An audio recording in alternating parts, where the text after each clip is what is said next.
আসসালামু আলাইকুম রহমতুল্লাহি ওবারাকাতুহু। দেশ এবং দেশের বাইরে আমার প্রাণপ্রিয় যত বাঙালি ভাই ও বোনেরা, বিশেষ করে আমার প্রাণের প্রিয় ভাই প্রবাসী ভাই যারা প্রবাসে থাকেন, তাদের সবাইকে জানাই শুভেচ্ছা, ওয়েলকাম এবং অভিনন্দন, এবং সকলের প্রতি আমার সালাম। আসসালামু আলাইকুম রহমতুল্লাহি ওবারাকাতুহু। আমি আমার চ্যানেলে প্রায় সময়ই শুধু বাংলাদেশের প্রসঙ্গ নিয়ে কথা বলি। সেটা হচ্ছে আসলে কি জানেন, যেদিন থেকে দেশের বাইরে আসছি সেদিন থেকে দেশের প্রতি আসলে অন্যরকম একটা ফিলিংস তৈরি হয়েছে। দেশের জন্য যে আমরা প্রবাসীরা যে কতটুকু ত্যাগ স্বীকার করি, সেটা একমাত্র প্রবাসীরাই একমাত্র বুঝতে পারবে। যারা প্রবাসে নাই তারা বুঝতে পারবে না, কারণ ছেলে সন্তান পিতামাতা সব কিছু রাইখা, দেশের আবহাওয়া দেশের মাটি রাইখা আইসা বিদেশের মাটিতে পরিশ্রম করে বিদেশে টাকা পাঠানো লাগতেছে। তো যাই হোক, এগুলা কেউ বুঝবে না। প্রবাসীদের কষ্ট আসলে প্রবাসীরাই বুঝতে পারে। যাই হোক,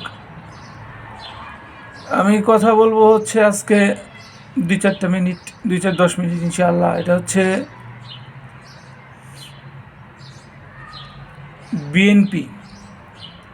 বিএনপি সম্বন্ধে কিছু কথা বলি।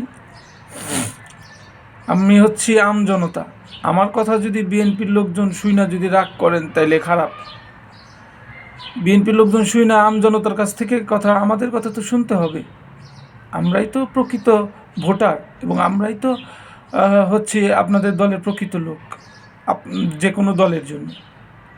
আমি আপনার দলকে ভালোবাসি কি না বাসি সেটা আমি জানি, আর আমি কোন দল ভালোবাসি না বাসি সেটা আমি জানি। আমি আপনার দলের পক্ষে বিপক্ষে বলবো না, দুই একটা কথা বলবো। কথা হচ্ছে আমাদের সিরাজগঞ্জ জেলায় 2 দিন 2টা খবর দেখলাম। সেটা হচ্ছে একই দলের লোকের ভিতরে হাতাহাতি। এইগুলা খবর শুনলে কিন্তু আসলে হাস্যকর ব্যাপার। নিজেদের ভিতরে যে হাতাহাতি মারামারি দলাদলি, এটা শুনছি আগে যে সরকার ছিল সেই সরকারের ভিতরে এরকম হয়েছে। তো আপনাদের এই সমস্ত খবর যখন আসে তখন মনে হয় যে আপনারা ওই পর্যায়ে চলে যাইতেছেন আর কি। আপনাদের ভিতরে সমস্যা হচ্ছে কিছু লোক এই 15-16 বছর খাইতে পারে নাই, তারা মনে করছে যে পদ ভাগাভাগি নিয়ে হাতাহাতি হইতেছে তাদের ভিতরে, যে 16-17 বছর খাইতে পারি নাই, এখন আমি খাবো, আমার উপর দিয়ে আরেকজন খাবে, সেটা হবে না। এই বইলা দুই পক্ষের ভিতরে সংঘর্ষ হয়, এটাই হচ্ছে স্বাভাবিক বিষয়। তো খাওয়াখাওয়ি হাতাহাতি মারামারি এগুলো আপনাদের বাদ দিতে হবে, আর এগুলো যারা করে তাদেরকে দল থেকে ছাঁটাই করতে হবে। দ্বিতীয়ত হচ্ছে আপনাদের আশেপাশে যারা ভালো নেতাকর্মী বিএনপির, তারা খেয়াল রাখবেন আপনাদের আশেপাশে কি কোনো আগাছা এবং কোনো ধরনের কোনো মানে বিপদ বলতে আমি বোঝাতে চাচ্ছি মানুষ বিপদ, ঠিক আছে? এরকম কোনো বিপদ আপনাদের আশেপাশে আছে কিনা খেয়াল রাখতে হবে। তাদেরকে অবশ্যই ছাঁটাই করতে হবে। সবসময় মনে রাখবেন যে 1 মণ দুধের ভিতরে যদি 1 ফোঁটা চোনা পড়ে তাহলে কিন্তু পুরো দুধের গুণটাই কিন্তু নষ্ট হয়ে যায়। সো আপনাদের যদি 100টা নেতা থেকে থাকে, তার ভিতরে যদি 90টা ভালো থাকে আর 10টা খারাপের জন্য পুরা দলের কিন্তু একটা মান সম্মান নষ্ট। গ্রাম পর্যায়ে আপনারা ওয়ার্ড পর্যায়ে বেশি খেয়াল রাখবেন। গ্রাম পর্যায়ে ওয়ার্ড পর্যায়ে এমন কিছু নেতাকর্মী আছে বিএনপির, যারা ক্ষমতায় আসতে পারলে, যারা পদবি পাইলে সাধারণ জনগণের জন্য খারাপ। সাধারণ জনগণ তাদের দেখতে পারে না, তাদের উপরে সম্মান করে কিন্তু ভিতরে ঘৃণা করে। এই সমস্ত লোকদেরকে আপনারা দলে রাখবেন না এবং কোনো পদ দিবেন না। যারা এতদিন ধরা আপনাদের দলের জন্য কষ্ট করছে, আপনাদের দলের পক্ষে কাজ করছে, জেল খাটছে, অত্যাচার সহ্য করছে, তাদেরকে আপনারা বেশি প্রাধান্য দিবেন অবশ্যই। আর নতুনদেরকে দলে আনবেন কিন্তু দেখা, আমার টাকা নাই পয়সা নাই, ঠিক আছে, কিন্তু আমার সম্মান আছে। সম্মান কীরকম? যে এখন তো সমাজে চলতেছে যে টাকা থাকলেই সম্মান আছে, টাকা না থাকলে আর ক্ষমতা না থাকলে তার সম্মান নাই। কিন্তু আমার টাকাও নাই, পয়সাও নাই, আমার ক্ষমতাও নাই, কিন্তু আমি একজন আল্লাহওয়ালা লোক, আমি সবার সাথে ভালো ব্যবহার করি, আমার কোনো রেকর্ড নাই, আমার কোনো মামলা নাই। এই ধরনের লোককে আপনারা দলে নিলে আপনাদের দলের জন্য এখন ভালো না হইলে ভবিষ্যতে ইনশাল্লাহ অবশ্যই ভালো হবে। নেতা তার ছেলে নেতা, তার নাতি নেতা, তার পুতি নেতা, তার চুতি নেতা এরকম হবে না। নেতা নেতা ছিল, তার ছেলের যে নেতা হইতে হবে এমন কোনো কথা নাই, তার ছেলেকে যে আপনার দলে নিতেই হবে এমন কোনো কথা নাই। প্রভাবশালী টাকা পয়সাওয়ালা এই সমস্ত লোকদেরকে আপনারা যদি একদম চোখ বন্ধ করে যদি আপনাদের দলে নেন তাহলে বিপদ। কারণ টাকা পয়সা আছে কিন্তু তাদের সম্মানটা আছে কিনা, ভিতরের সম্মান, উপরের সম্মান না। উপরে তো মানুষ সম্মান দেয় ভয়ে, ভিতর থেকে মানুষ শ্রদ্ধা করে কিনা, সম্মান করে কিনা, নিরিবিলি দু একজন লোকের কাছে শুই না, নির্ভয়ে তাদের নির্ভয়ে কথা বলতে বলবেন এবং নির্ভয়ে শুই না তাদের বিরুদ্ধে অ্যাকশন নেবেন এবং তাদের দল থেকে অবশ্যই বের করার চেষ্টা করবেন।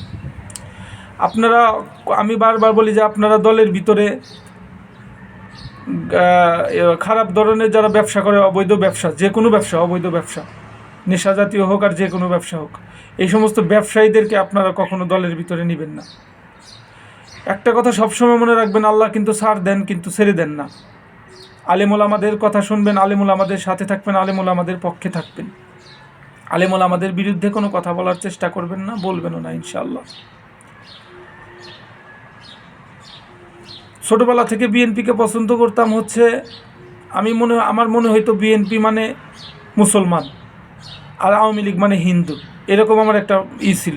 হিন্দু ভাইয়েরা যদি আমার ভিডিও দেখে থাকেন তাহলে তারা মন খারাপ করবেন না, কিন্তু এখন আমার ভুল ভেঙে গেছে। এখন দেখতেছি যে আওয়ামী লীগ আর বিএনপি প্রায় সেম, মোটামুটি কাছাকাছি, একেবারে কাছাকাছি না, আবার একবারে সেমও না, একবারে দূরেও না, কাছাকাছি মোটামুটি। তারা হচ্ছে স্বভাবে আর আপনারা হচ্ছেন কিভাবে আমি বলতে পারবো না, কারণ আপনাদের ভিতরেও, বিএনপির ভিতরেও অনেক নেতাকর্মী আছে যারা চাইতেছে যে ক্ষমতাটা শুধুমাত্র একবার হাতে পাই, তারপরেরটা পরে। এগুলা যারা ভাবে তাদেরকে দল থেকে ছাঁটাই করতে হবে। আর প্রত্যেকটা ধর্মের মানুষকে সম্মান দিতে হবে। একটা হিন্দু, সে আগে আওয়ামী লীগ করতো, আপনি এখন আপনি ক্ষমতায় গেছেন, তার বিরুদ্ধে কোনো অ্যাকশন নিতে পারবেন না। তাকে আরও আশ্বাস দিবেন যে আপনার কোনো সমস্যা হবে না, আপনার পার্সোনাল যে কোনো অভিমত থাকতেই পারে, আপনি যে কোনো দল করতে পারেন, তাতে কোনো সমস্যা নেই। বিরোধী দল হোক আর যেই দলই হোক, যেমন মনে করেন এখন আওয়ামী লীগের কোনো নাই, সে আওয়ামী লীগের যদি কোনো নিরীহ কর্মী থাকে তাদের উপরে কোনো অত্যাচার করা যাবে না। যারা বিগত আমলে যারা অত্যাচার করছে মানুষের উপরে, তাদের বিরুদ্ধে অ্যাকশন নিতে পারেন, এখানে আমার কিছু বলার নেই। কিন্তু যারা নিরীহ তাদের উপরে কোনো অত্যাচার, কোনো অ্যাকশন নিতে পারবেন না। সর্বপ্রথম আগে আপনাদের ঘর সামলাবেন, তার পরবর্তীতে অন্য জায়গায় যাবেন। আগে আপনাদের দল সামলাবেন, তার পরবর্তীতে অন্য জায়গায় যাবেন। গ্রাম পর্যায়ে, ওয়ার্ড পর্যায়ে সবসময় সাবধান থাকবেন এই দুইটা জায়গায়, গ্রাম পর্যায়ে, ওয়ার্ড পর্যায়ে। কারণ এই দুইটা জায়গায় কিন্তু ক্ষুদ্র ক্ষুদ্র বালুকণা, বিন্দু বিন্দু জল গড়ে তোলে মহাদেশ সাগর ও অতল। এই দুইটা জায়গায় যদি আপনি কোনো অবৈধ ব্যবসায়ী এবং কোনো উগ্রপন্থী অথবা কোনো ধরনের কোনো উস্কানিমূলক কোনো লোককে দলে ঢুকান, তাহলে এইখানেই তিল হয়ে ঢুকে কিন্তু তাল হয়ে বের হতে পারে। সো সাবধান। আর অন্য দলের লোকজন আপনাদের দলে আসতে চাইলে তার বিরুদ্ধে 10 বার ভাববেন, তারপরে তাকে দলে নেবেন। পরবর্তীতে কি তার জন্য কি আপনাদের দলের কি ভাব ক্ষুণ্ণ হবে কিনা সেটা বিবেচনা করে তারপরে দলে নেওয়ার চেষ্টা করবেন। তো সর্বোপরি হচ্ছে সকল ধর্মের সকল মানুষকে সম্মান করবেন।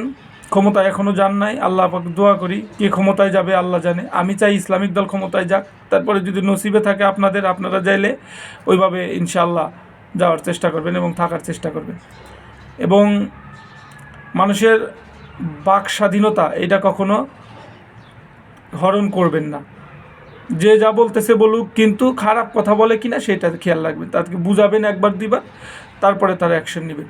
কিন্তু বাক স্বাধীনতা, আপনি ক্ষমতায় গেলে যে আপনার বিরুদ্ধে কেউ কথা বলতে পারবে না, আপনি অন্যায় করলে যে আপনার অন্যায়ের বিপক্ষে কথা বলতে পারবে না, এই ধরনের কোনো আইন কখনো করবেন না। যার বাক স্বাধীনতা তাকে অবশ্যই প্রদান করবেন ইনশাআল্লাহ। দোয়া রাখি আপনাদের সকলের জন্য। আসসালামু আলাইকুম ওয়া রাহমাতুল্লাহি ওয়া বারাকাতুহু।